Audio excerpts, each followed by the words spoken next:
Bom dia para os do dia, boa tarde para os da tarde e boa noite para quem é da noite.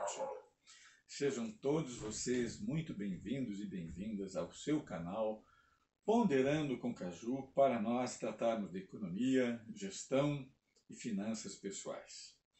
Não fiquem vocês preocupados, porque depois de um certo tempo que eu fiquei em silêncio, mas eu estou bem, vivo e com saúde. Apenas muitíssimo atarefado, mas eu não posso esquecer das nossas tão importantes reflexões.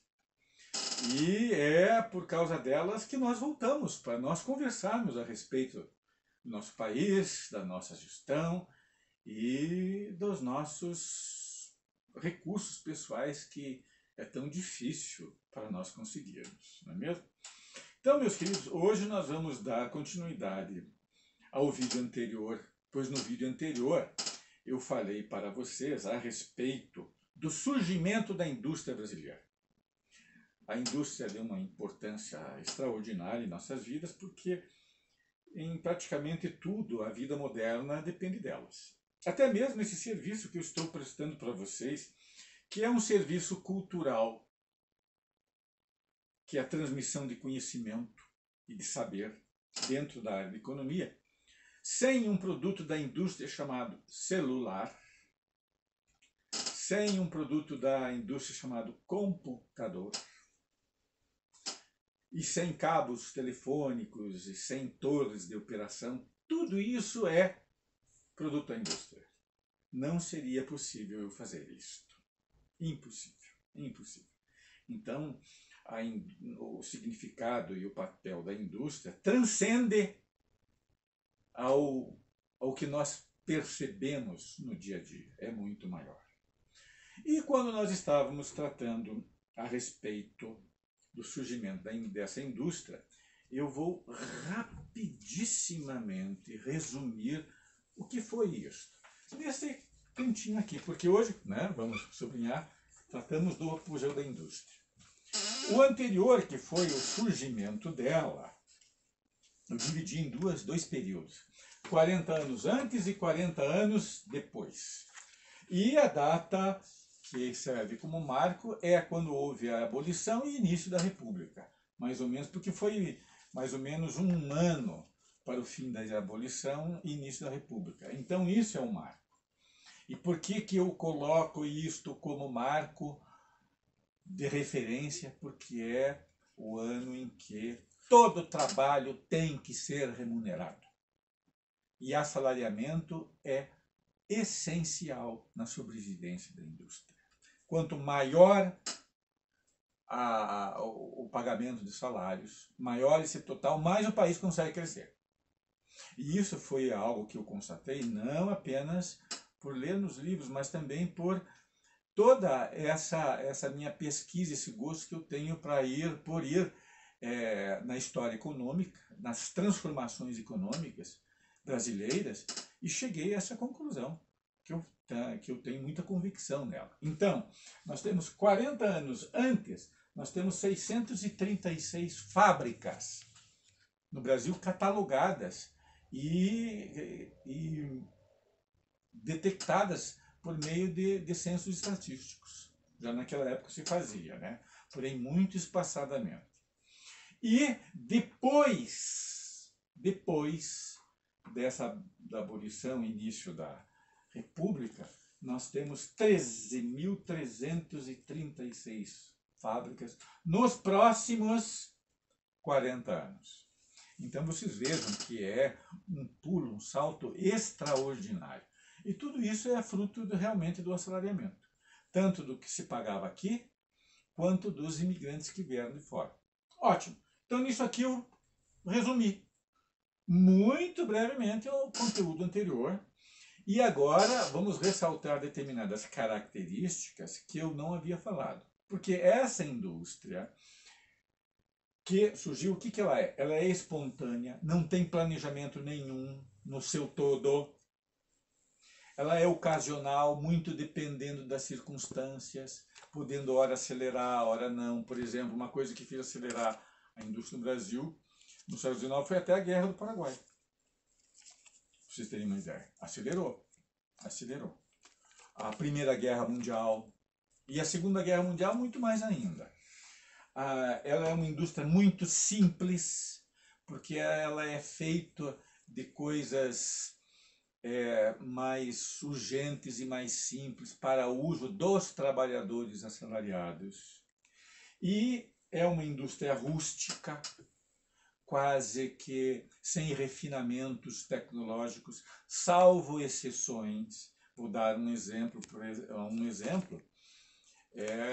dos que eu estudei foi a tecelagem, por exemplo, a Maria Ângela dos Matarazzo, que foi a maior fortuna conseguida através de capital industrial no século XX, que também se acabou com o tempo. Mas essa tecelagem Maria Ângela tinha os equipamentos mais avançados e uma fábrica disposta com muita segurança. Mas isso era, por exemplo, mais, digamos, talvez elas estivessem muito mais no elenco das exceções do que do lugar comum, né? E era uma indústria, por assim dizer, indispensável.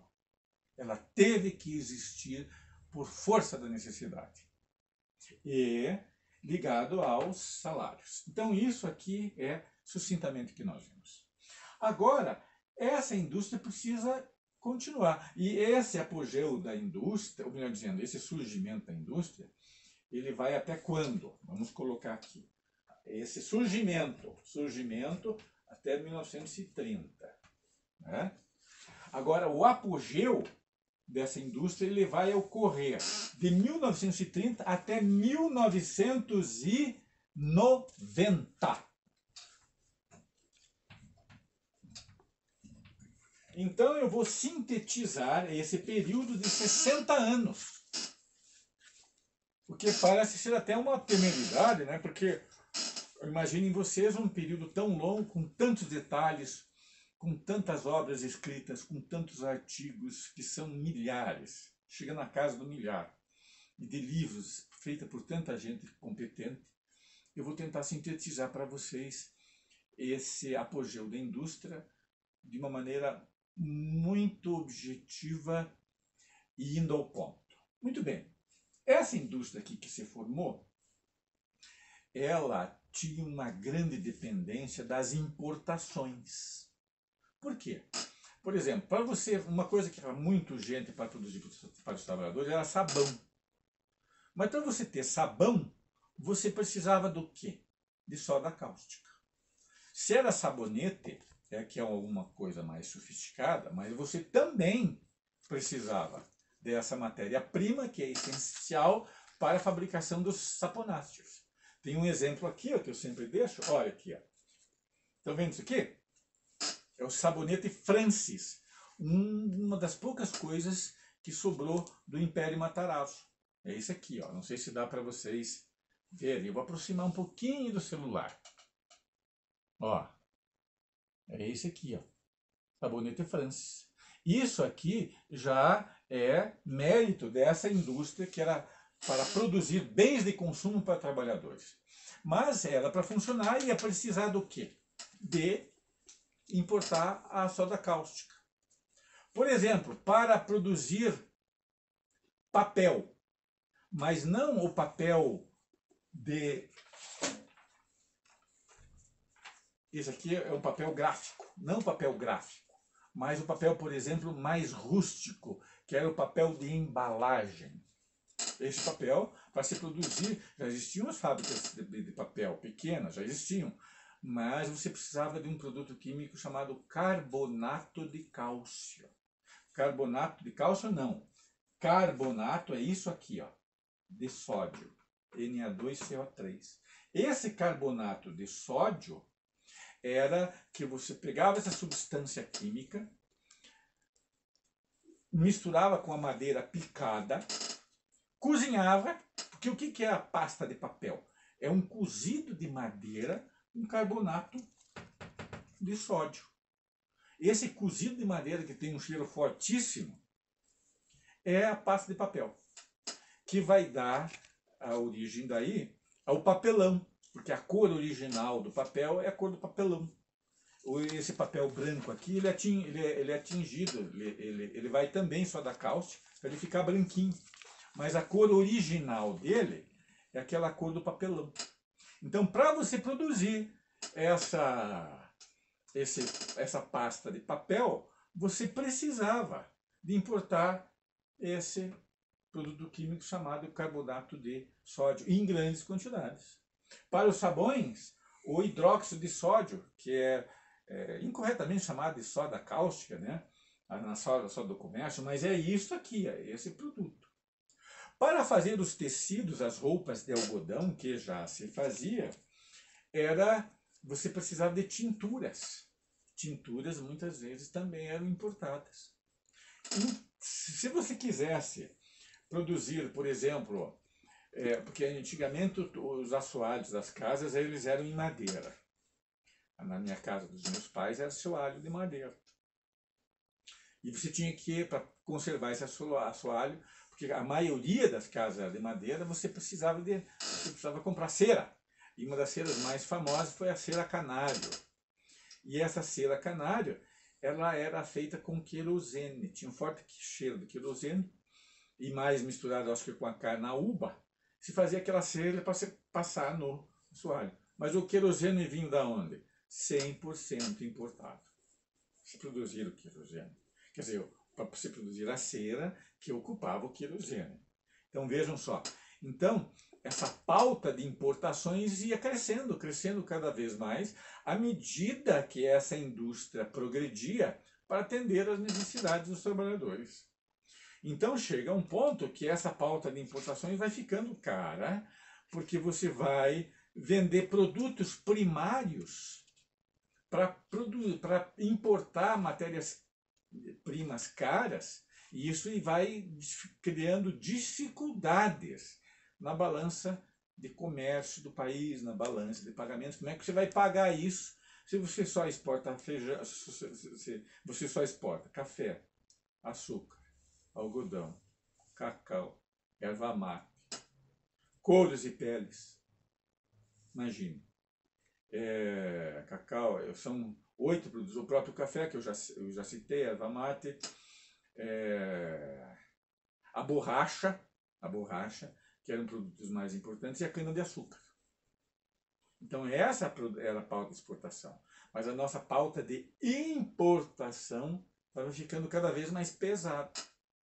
Daí quando vem a famosa crise de 29, que quebra os fazendeiros, porque o preço desses produtos primários vai lá embaixo. E deixa numa situação muito séria os grandes fazendeiros. E daí quem passa a responder era pelo emprego dentro desse mercado interno, era essa indústria que havia se formado indiretamente a partir do modelo primário exportador, produzindo coisas para os trabalhadores poderem comer, vestir, morar, trabalhar e beber. Era isso, ela era que estava pronta. Não obstante, ela fosse uma indústria muito simples e rústica, mas era o que existia. O que existia era isso. Então nós precisamos dar um passo para frente, que é justamente nessa importação aqui, ó, que ela precisa ser suprido, sem falar na importação de maquinário. Porque maquinário, não somente máquinas elétricas, mas todo tipo de máquinas, ferramentas eram importadas. Por exemplo, para você produzir os tecidos, você precisava de teares. Os teares vinham dos Estados Unidos ou vinham da Inglaterra. Vejam só, importado também. Daí essa indústria, com a crise de 29, mostra ser o novo rumo do país. E daí sim o governo que vai assumir, que é o governo Vargas, já tem claro isso na mente. E vê que o país não pode continuar a ser um mero exportador de gêneros alimentícios e materiais extrativos, que são muito baratos. Porque eles representam na ordem da quantidade, porque é em grande volume. Porém, é coisa bem mais barata, porque são produtos praticamente in natura que vão para fora. Então é aqui que se começa um esforço de planejamento para saber, sim, mas se nós temos uma pauta de importação tão grande, se a gente importa tanta coisa, o que é o mais importante? Por onde nós devemos começar? Qual é o nosso ponto de partida? Ah, meus queridos e minhas queridas, é isso daí que eu quero. Eu resolvi guardar para vocês este livro aqui. Esse livro se chama, tomara que dê para enxergar, mas ele se chama A Missão Cook no Brasil. A Missão Cook no Brasil, já vou aqui mostrar, ó, é isso aqui. Isso é um documento raro que eu consegui. Ó. A Missão Cook no Brasil foi um dos primeiros grandes estudos que vai tornar claro quais são as deficiências que tem o país em 3 grandes pontos: no aço, na química pesada e na mineração, e nos minérios. Essa missão Cook é uma missão americana. Ela vem na época aí da Segunda Guerra Mundial, porque os Estados Unidos estavam já intrometidos nessa guerra, precisavam de materiais estratégicos para continuar com seu esforço guerreiro. Um desses materiais estratégicos se chamava quartzo, que é muito importante na fabricação de instrumentos de comunicação, que é o rádio. Mas ele precisa desse quartzo. E onde é que esse quartzo tinha? Onde é que ele havia em quantidade? No Brasil. E, de nossa parte, o governo Vargas precisava caminhar nessa industrialização. E essa missão Cook, que vem dos Estados Unidos, traça um diagnóstico inteiro do país, se vale de muitos estudos que já estavam também prontos, feitos no começo do governo Vargas. Uma das instituições muito importantes que foi firmada foi o Conselho de Comércio Exterior. Eu até tenho o nome, para não falar o nome errado para vocês, que era o Conselho Federal de Comércio Exterior. Esse Conselho Federal de Comércio Exterior foi a nossa primeira grande instituição de planejamento. E ela também já foi dando as primeiras diretrizes, já a partir de 1934. Daí, quando vem essa missão Cook em 1942, em plena guerra, quando ela já estava acontecendo essa guerra,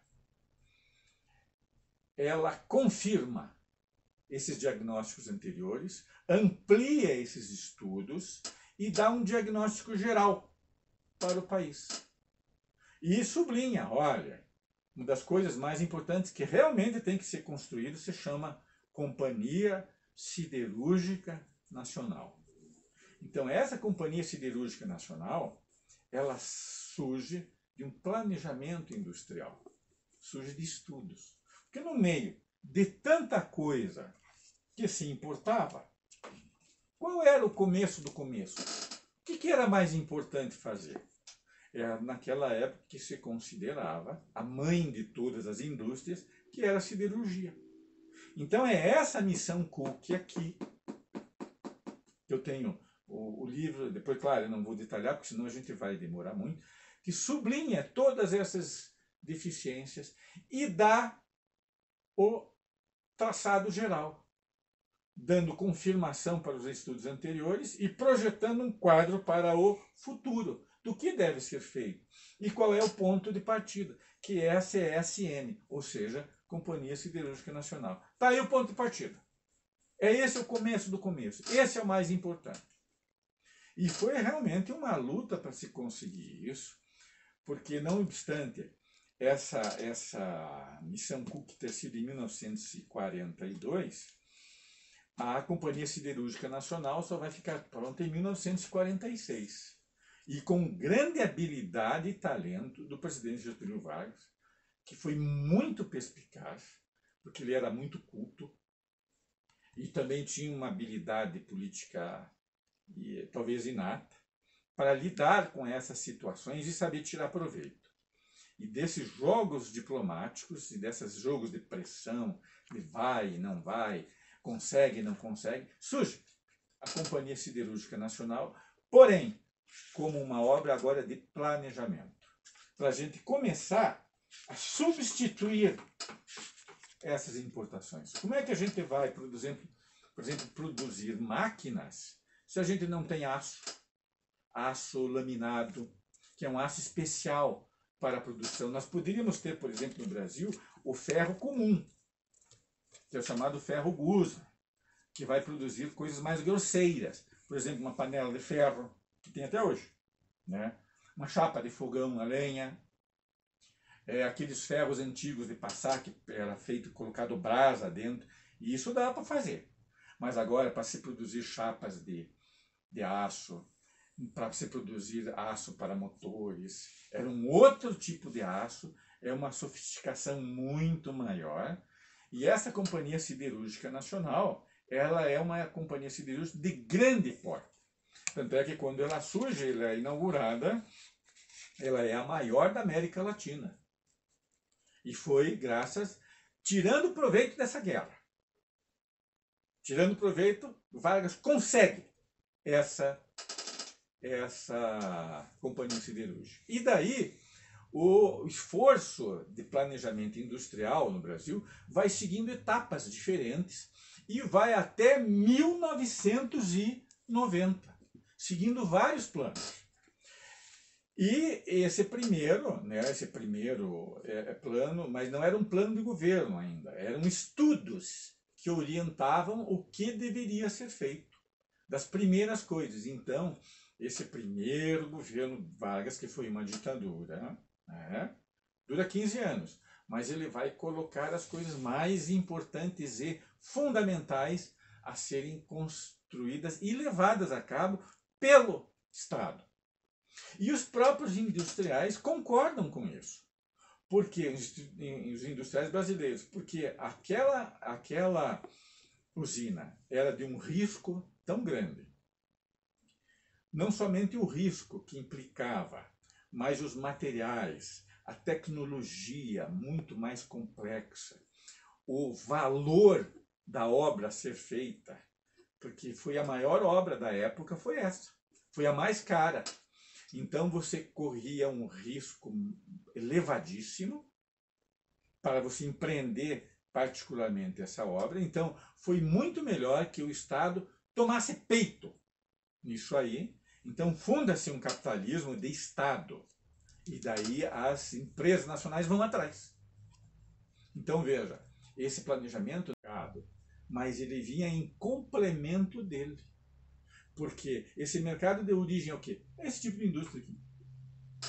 Agora, para superar essas contradições, isso aqui, que era o aço, a química pesada e a mineração em grande escala, que eram projetos de muita envergadura, daí teve que ser o planejamento industrial com uma forte presença do Estado para abrir caminho, para romper os caminhos e fazer com que o processo industrial brasileiro não tivesse parado.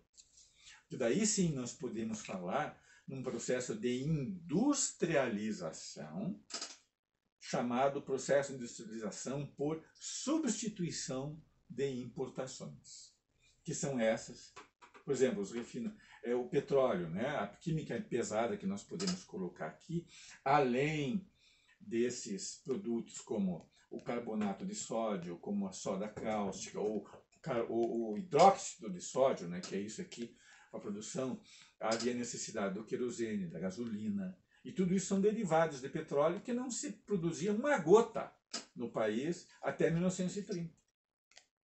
E daí a primeira grande refinaria brasileira vai surgir em 1954, mais ou menos, produzindo pelo menos uns 50 mil barris de petróleo processados por dia.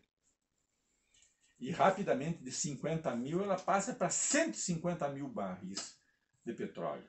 Enquanto que as refinarias privadas, por exemplo, produziam 2.000. Então, e a refinaria estatal iniciava produzindo 50.000 e rapidamente foi para 150.000 barris. E uma grande refinaria de petróleo, produzindo para o país inteiro e suprindo essas necessidades. Então, vocês vejam, esse apogeu da indústria que vai desde 1930 até, no máximo, até 1990, se dá de forma planejada. Vai envolver não somente o governo Vargas, porque esse dá o pontapé inicial, mas vai ter depois o governo JK, o governo Juscelino Kubitschek, que foi um governo altamente progressista e democrático, que lançou as bases num outro patamar. Daí vai ter os governos de ditadura militar, vai ter o primeiro PND, vai ter o segundo PND, porém feito por órgãos também de planejamento. Tudo isso orienta o país e atravessa e vai até os anos 1990, quando do PIB brasileiro ele chegou a ser, pelo menos 30% dele era de origem na indústria. 30%. O que é uma marca extraordinária. Hoje, não sei se nós temos 10%. Hoje. Não sei.